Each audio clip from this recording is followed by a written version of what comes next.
जय हिंद। आज के करंट अफेयर्स देखते हैं। First current affair one liner से है, एनर्जी ग्लोबल वीक। ठीक है, ये थर्ड इवेंट है, इसको ऑर्गेनाइज न्यू दिल्ली में किया गया है, यशोभूमि में। कहाँ पे? यशोभूमि में। ये 11 फेब से 14 तक चलेगा। ठीक है, वैलेंटाइन डे तक चलेगा। ठीक है, इसको ऑर्गेनाइज किया है federation of Indian petroleum industries ने। ठीक है, इसके ग्लोबल वीक देखिए, ग्लोबल एनर्जी वीक है, ये याद रखिएगा, ये थर्ड एडिशन है। इसको ऑर्गेनाइज किया गया federation of Indian petroleum industry ने, और इसको कहाँ पे ऑर्गेनाइज किया गया? न्यू दिल्ली के यशोभूमि में। ये 3 पॉइंट इसके आ सकते हैं। ठीक है, नेक्स्ट आता है, कौन सी मिनिस्ट्री ने ग्लोबल एनर्जी वीक को सपोर्ट किया है? तो definitely petroleum and natural gas ministry ने इसको सपोर्ट किया है। सेकेंड लार्जेस्ट ग्लोबल इवेंट रहता है ये दुनिया का। ठीक है, ये भारत में थर्ड एडिशन था, ये भी याद रखिएगा। तीनों क्वेश्चन इसके हो गए।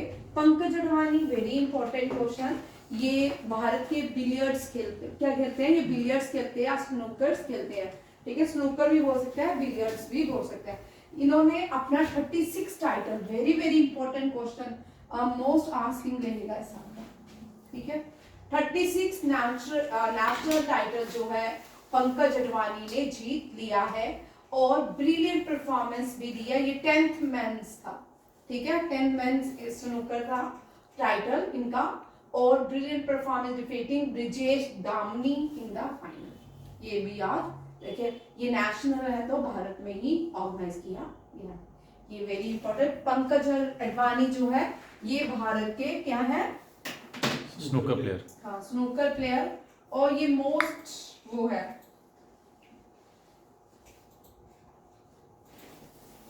पंकज सर नहीं है, ये पंकज अडवाणी है। नेक्स्ट क्वेश्चन देखिए, हम सबको पता है चैंपियन ट्रॉफी, इससे पहले याद रखिएगा 2018 में चैंपियन ट्रॉफी जो है 2 गेम्स में ऑर्गेनाइज की जाती थी। एक तो चैंपियन ट्रॉफी हॉकी के लिए होती थी, और एक जो है क्रिकेट में खेली जाती थी। हॉकी की जो है डिस्कार्ड कर दी गई है, अब हॉकी में चैंपियन ट्रॉफी नहीं होती है, बट क्रिकेट में आज भी चैंपियन ट्रॉफी है। ये जो चैंपियन ट्रॉफी है कंट्रोवर्सी में रही है, क्योंकि इसका ये जो ट्रॉफी है पाकिस्तान में होनी है। इंडिया ने पाकिस्तान जाने से मना किया है, और इसलिए चैंपियन ट्रॉफी अब 2 जगह में ऑर्गेनाइज की गई है, एक पाकिस्तान, एक यूएई। ठीक है, अगर इंडिया जीतता है फाइनल तो तब भी मैच फाइनल कहाँ पे होगा? यूएई में। अगर इंडिया नहीं जीतता तो फिर पाकिस्तान में होगा।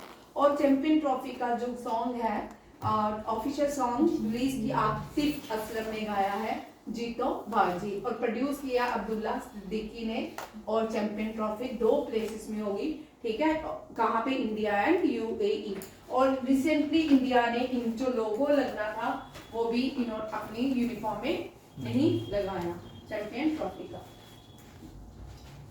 ये जो देश होते हैं एलियन, इनको हम एलियन कंट्री बोलते हैं। एलियन कंट्री वो नहीं जो एलियंस से नीचे आते हैं। ठीक है, ये जो भी किसी देश की दुश्मन कंट्रीज होगी उनको एलाइन कंट्री कहा जाएगा। ठीक है, एलियन वैसे में इनका मजाक उड़ाती हूँ। ठीक है, एलाइन कंट्री को कहते हैं। इसी तरह वर्ल्ड वॉर 1 में भी एलाइन कंट्री थी। आप मुझे उनके नाम बताओगे। जर्मनी के अगेंस्ट कौन से 3 देश थे?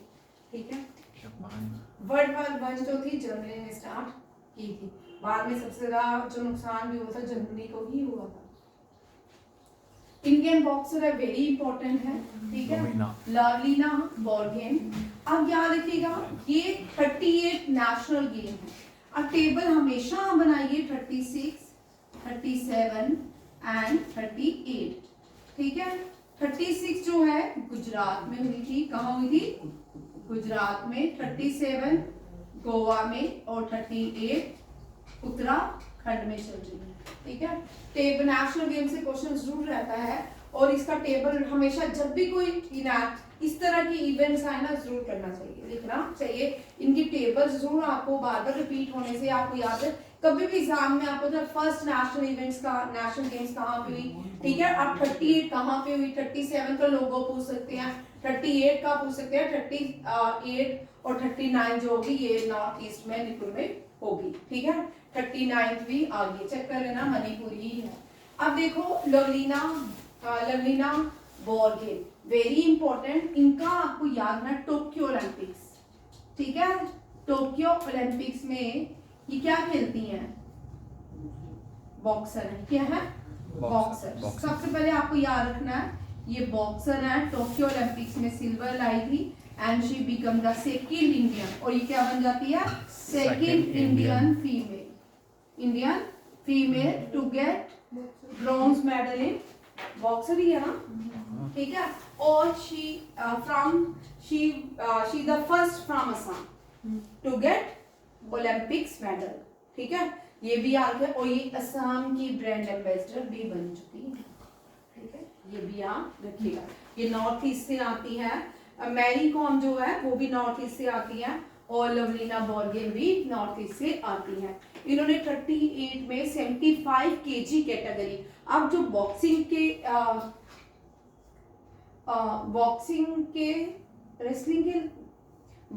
के जो कैटेगरीज आती हैं, ठीक है, ये तो कॉमन क्वेश्चन हो गया कि लवलीना बोरगोहेन ने जीता। अब यहाँ पे ये पॉइंट इंपॉर्टेंट, कौन सी कैटेगरी में, आजकल इस तरह के क्वेश्चन ज्यादा पूछे जाते हैं कि कौन सी कैटेगरी में जीता और कितनी कैटेगरी में किसको हराया, जो उसके अगेंस्ट खेला था। कैटेगरी आपको पता ही है, ओलंपिक गेम में बड़ा मसला बनी, ठीक है, पोगाट के अगेंस्ट, ठीक है। इसी तरह कैटेगरी, जब भी कोई भी प्लेयर किसी भी मैदान में होता है, हर एक की अपनी अपनी कैटेगरी चूज होती है, वो सिलेक्ट करता है इस कैटेगरी में वो एक गेम ऑर्गेनाइज करेगा या खेलेगा।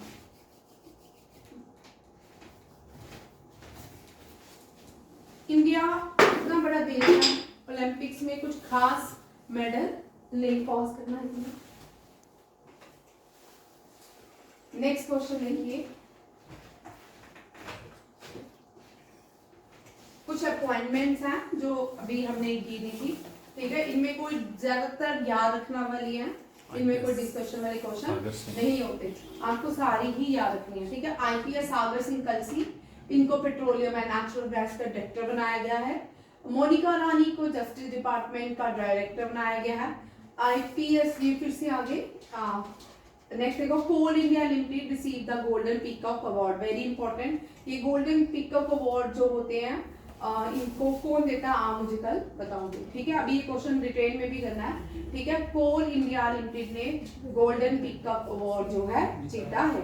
कोल सिटी ऑफ इंडिया किसको कहा जाता है, किसको, कोल सिटी ऑफ इंडिया, ठीक है। And steel city of India, steel city of India Jamshedpur. और कोल का क्या है, कोल का क्या है, कोल सिटी नागपुर नहीं है, वेस्ट बंगाल में है, चलो ये बता देती हूँ, वेस्ट बंगाल में है सिटी का नाम, ठीक है। स्टील सिटी जो है ये जमशेदपुर है, जमशेदपुर, ठीक है। ये जमशेदजी टाटा ने रूल ली थी, इसीलिए इनका नाम, सिटी का नाम ही स्टील सिटी ऑफ इंडिया कहलाती है जमशेदपुर। भाई आप मुझे इसका आंसर दो। नेक्स्ट पे कॉमन, अब यही थे आज के, ठीक है। कॉमन क्वेश्चन देखिए तो आज के होने हैं। पहला भारत का automatic bio wasting treatment, very important. आप अगर किसी हॉस्पिटल में जाते हो, बहुत सी स्मेल आती है, बहुत से, अगर बीएम में चले जाए ना तो उनका जो डिस्चार्ज होता है नालियों में ही आता है, कि उस डिस्चार्ज जो भी वेस्ट होता है, ठीक है, उनके पास बड़े सारे हॉस्पिटल्स हैं जिनके पास ये वेस्ट ट्रीटमेंट प्लांट्स नहीं होते। ये पहली बार भारत में पहला वेस्ट ट्रीटमेंट प्लांट लगाया गया एम्स में, न्यू दिल्ली में। इसका इनॉग्रेशन डॉक्टर जितेंद्र सिंह ने किया है। यहाँ इस तरह भी आ सकता है कि देश का पहला automatic biomedical waste treatment plant कौन से हॉस्पिटल में या कौन सी स्टेट में, कौन सी यूनियन टेरिटरी में इम्प्लीमेंट किया गया है, एम्स में, ये भी याद रखिएगा। अब देखो, union minister doctor Jitendra Singh inaugurated the indigenously automated biomedical waste treatment plant at AIIMS New Delhi. The plant name Sarjanam, क्या है, सर्जनम, सात जन्म ही सर्जनम, ठीक है। ये जो है दो ऑर्गेनाइजेशन ने इस प्लांट को बनाया है, council of scientific and industrial research. इस तरह के क्वेश्चन सीटीएस में रहते हैं, ठीक है। सेकिना National Institute for Interdisciplinary Science and Technology, ये दोनों पॉइंट याद रखिएगा। सर जन्म जो है, इसका जन्म किसने दिया है, council of scientific and industrial research, national Institute for Interdisciplinary Science and technology ने दिया है। और इसमें जो कैपेसिटी है 400 kg पर डे है, और प्रोसेस में 10 kg या डिग्रेड, इसमें 10 kg वो क्या होगा, डिग्रेडेबल मेडिकल वेस्ट डेली होगा, जिसमें से 10 जो है डेली वेस्ट होगा, ठीक है। टन्स कितना जनरेट कर सकते हैं, 743 टन्स, ठीक है। आप इसको डेली जनरेट कर सकते हो, ठीक है। इतना ये, उसके बाद इसमें कैपेसिटी इतनी है और इतना डिग्रेड होगा, ये भी याद रखिएगा। और इसकी वैलिडिटी जो है anti microbial effectiveness and safer than organic fertiliser, ये ऑर्गेनिक फर्टिलाइजर से सेफर भी माना जा रहा है। एक वाटर मैनेजमेंट ट्रीटमेंट होती है।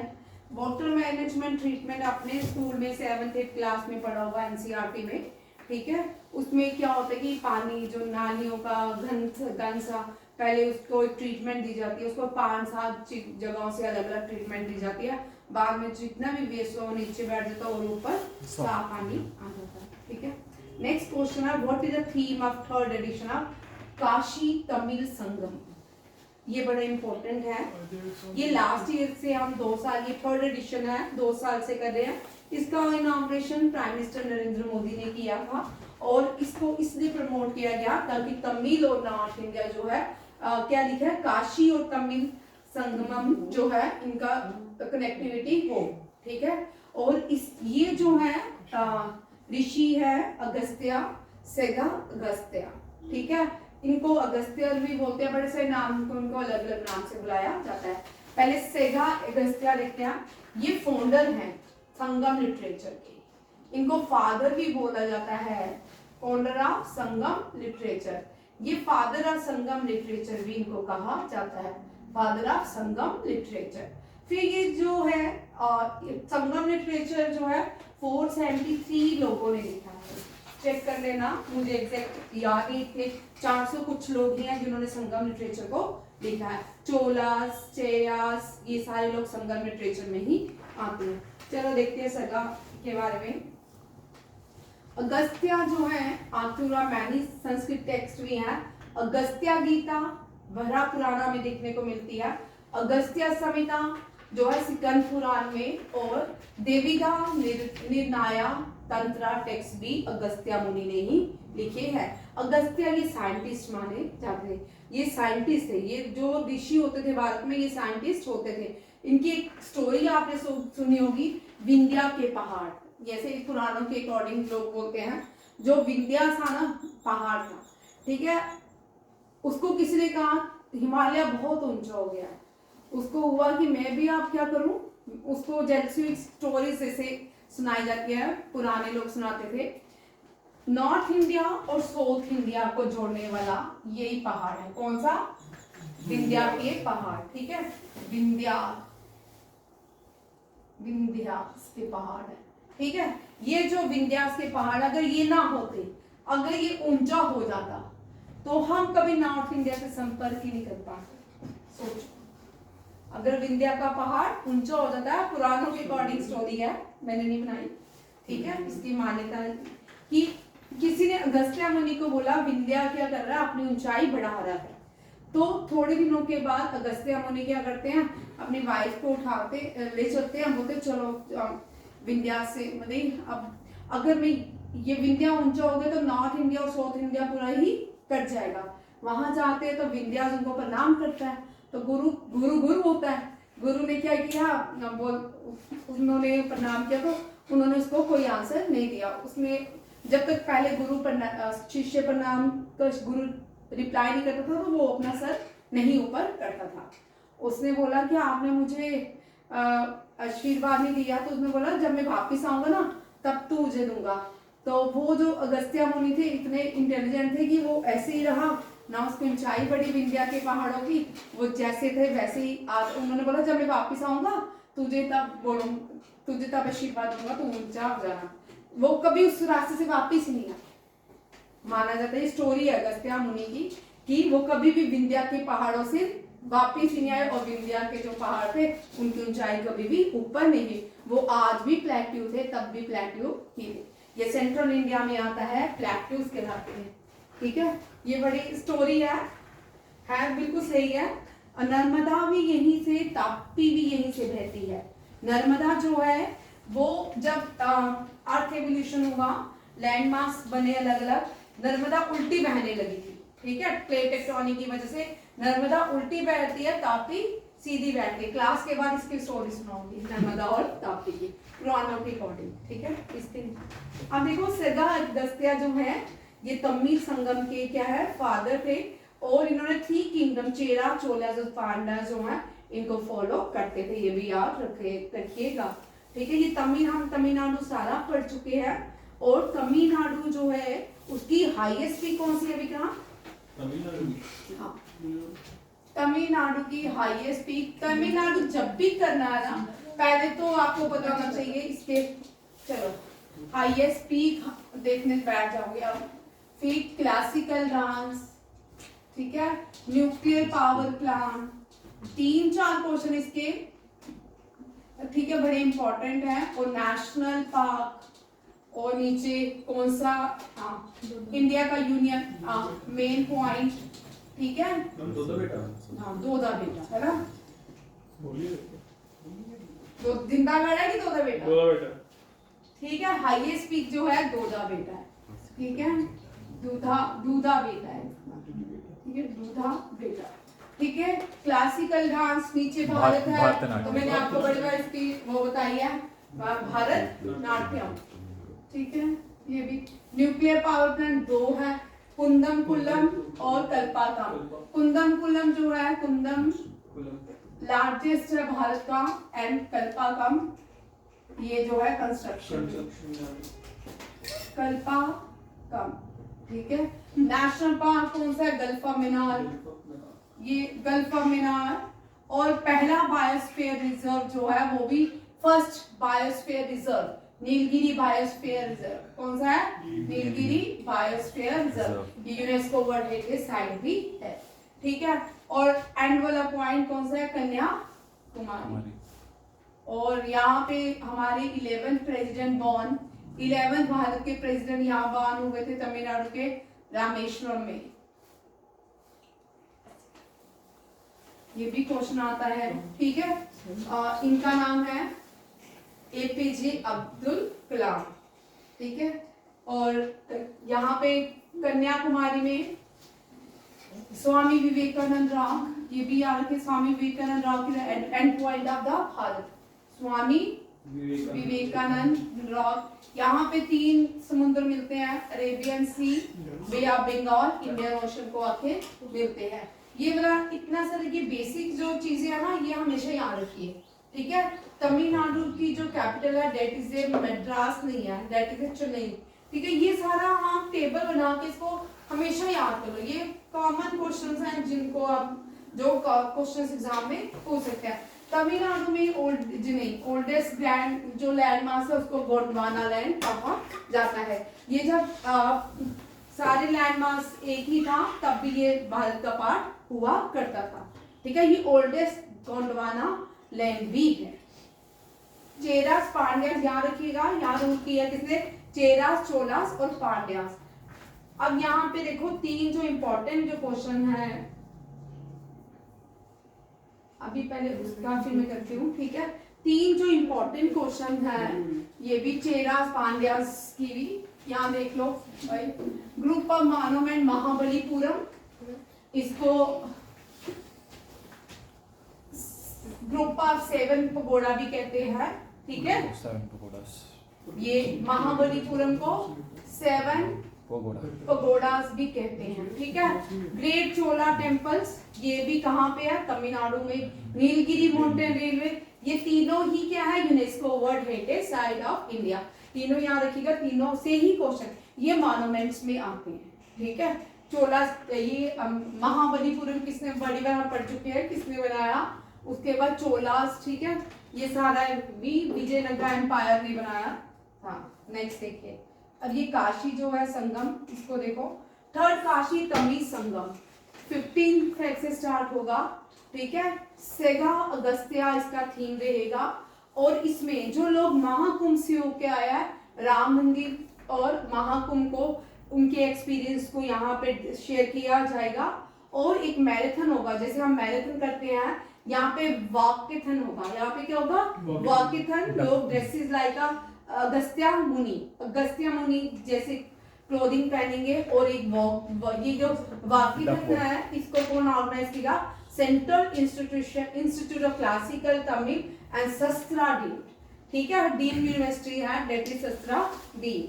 ये भी याद रखिएगा, ये इससे भी ये क्वेश्चंस बनते हैं।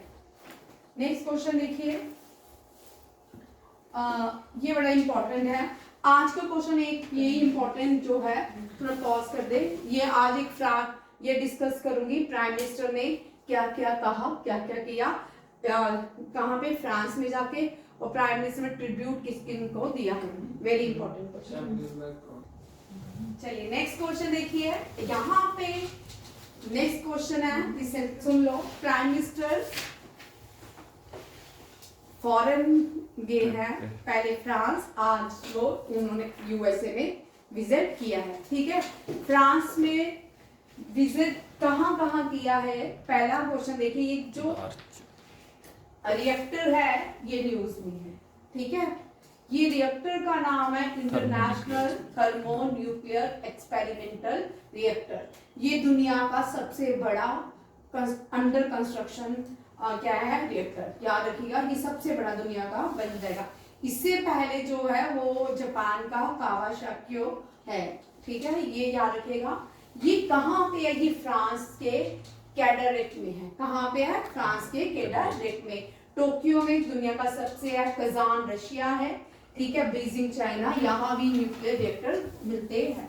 बट दुनिया का सबसे बड़ा कौन सा है? ये थर्मोन्यूक्लियर एक्सपेरिमेंटल रिएक्टर, ठीक है। प्राइम मिनिस्टर पहली बार किसी स्टेट के हेड ने इस प्लांट में क्या किया? विजिट किया है। और ये दो हेड कौन है? भारत के, एक फ्रांस के हेड, ठीक है।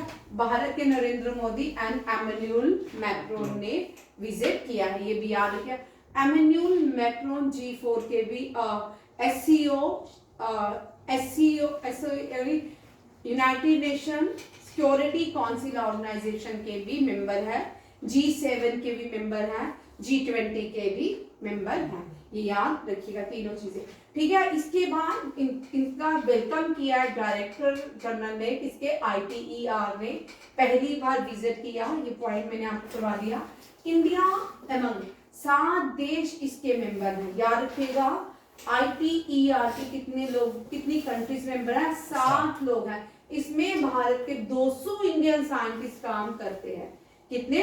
200 around 200 Indian scientist and associated as well as a notable industry player as the Inox India, TCS, TCE, XER Technology, ये सारे लोग ITER में काम करते हैं। खतरनाक काम है, ठीक है, ये भी याद रखिए। 200 लोग भारत के काम करते हैं। और आप देखो मार्सी, प्राइम मिनिस्टर ने ये मार्सी जो है ये वार मेमोरियल भी है, ठीक है। और भारत का जो पहला मार्सी में भारत ने अपना पहला 20 अब तक प्राइम मिनिस्टर ने फ्रांस में 6 टाइम विजिट किया है। कितने टाइम? 6 टाइम विजिटर कहाँ गए थे? क्या किया अखिल? 2023 में कुछ गड़बड़ की अखिल है, रोहिणी मुस्कुरा रही है। 2023 में जब प्राइम मिनिस्टर ज्यादा वो कर दिया, फिल्टर लगा दिया, चलो ठीक है। 2023 में प्राइम मिनिस्टर ने जब विजिट किया था फ्रांस में, तभी कह दिया था भारत मार्सी में अपना कंसल्टेट जनरल ओपन करेगी, ठीक है। भारत का पहला मार्सी में कंसल्ट जनरल ओपन हो चुका है, और इसका inauguration prime minister Narendra Modi और फ्रांस के जो प्रेसिडेंट है मैक्रोन ने किया है, ठीक है। अप्सरा भारत का पहला न्यूक्लियर रिसर्च रिएक्टर है, इंडिया का और एशिया का। इसको फादर ऑफ न्यूक्लियर जो है भारत के जे होमी बाबा ने बनाया था, ठीक है। फादर मान लेते हैं न्यूक्लियर प्रोग्राम्स के भारत के। अब देखो मजर में मजरवार। अब यहाँ पे एक और क्वेश्चन बन सकता है, मजरवार सीमेंट्री कहाँ पे है? ये भी कहाँ पे है? फ्रांस में। और प्राइम मिनिस्टर ने यहाँ भी विजिट किया था during first world war and second world war. यहाँ पे भारतीय बहुत सारे थे जिन्होंने पार्टिसिपेट किया था, जिसकी वजह से जब भी कोई भारत के हाई अथॉरिटी से लोग जाते हैं मजर में जरूर जाते हैं, उनको ट्रिब्यूट पे करते हैं जिन्होंने अपनी लाइफ ड्यूरिंग फर्स्ट वार और सेकेंड वर्ल्ड वार में दी थी। ठीक है, याद रखिएगा मजर वार सीमेंट्री, ये भी कहाँ पे है? मर्सल में। ठीक है, प्राइम मिनिस्टर ने और 14th इंडिया, ये याद रखिएगा ये एडिशन 14 था इंडिया फ्रांस सीईओ और समिट्स का, और इसको भी address prime minister Narendra Modi ने एमेन्युअल मैक्रोन के साथ मिलकर किया। ये भी याद देखिए, ये सारे मेजर पॉइंट है। प्राइम मिनिस्टर ने कल ट्रिब्यूट किया महर्षि दयानंद सरस्वती की बर्थ एनिवर्सरी को। 200 बर्थ एनिवर्सरी रही महर्षि दयानंद सरस्वती की। महर्षि दयानंद सरस्वती फाउंडर है आर्य समाज के। ठीक है, ये बॉर्न हुए, यहाँ पे देखिए इस साल ही क्वेश्चन आएंगे आपको, हिंदी कैलेंडर के क्वेश्चन बोल दिया मैंने, तो 100% आने के चांसेस।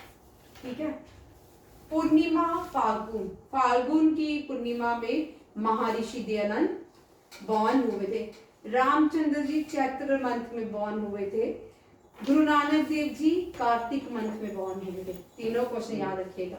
ठीक है, और दयानंद सरस्वती जो बॉर्न हुए हैं ये हिंदू ब्राह्मण फैमिली में बॉर्न हुए थे।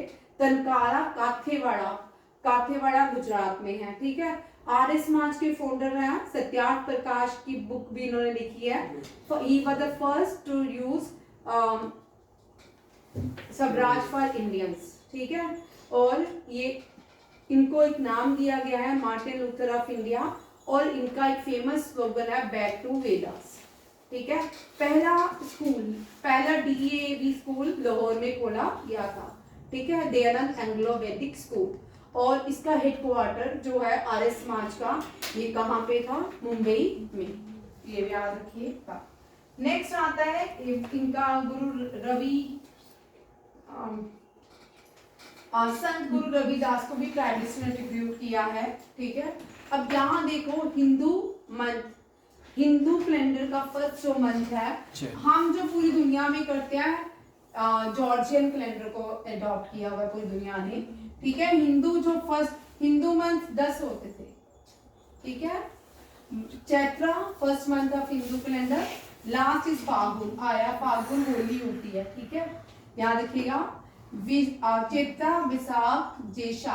आप देखो मई में बैसाख, यहाँ बैसाखी मनाते। ठीक है, बैसाखी मनाते हैं अप्रैल 13 में। ठीक है, और ज्येष्ठा, अष्टदा, श्रवण, श्रवण मानसून को कहा जाता है। ठीक है, श्रवण में जो होती है राखी, इसमें रक्षाबंधन भारत में मनाया जाता है। भद्रपाड़ा, अश्विन, कार्तिक, कार्तिक में गुरु नानक देव जी बॉर्न हुए थे। माघ शीर्षा, जिसको ये आप लास्ट मंथ ऑफ द क्या आ गया जॉर्जियन कैलेंडर, पोषा, माघा एंड फाल्गुन। आपको पता है कि 1 अप्रैल क्यों मनाते हैं? भारत में क्या होता था, जो लास्ट मंथ होता था 31 मार्च को पूरे काम खत्म हो जाते थे, फाल्गुन के बाद न्यू काम शुरू करते थे। तो अंग्रेजों ने देखा इनके तो सिस्टम बिल्कुल सही है, इनके हमारे सिस्टम यानी 31 को भारत में सारे जो पिछले टैक्स के, रेवेन्यू के, जमींदारी, जितने भी डेट है, जो भी क्रेडिट है, डेट है, वो सारे काम खत्म करके फिर नया साल का फाइनेंसिंग ईयर स्टार्ट करते थे। इन्होंने बोला ये तो हमसे एडवांस है, क्यों ना 1 अप्रैल को हम अप्रैल फूल मनाएं। ठीक है, ये भी एक ट्रिक है उनका। ठीक, बड़ी सारी चीजें हैं जो उनकी मेल नहीं खाती हैं। ठीक है, थैंक यू, जय हिंद, जय भारत।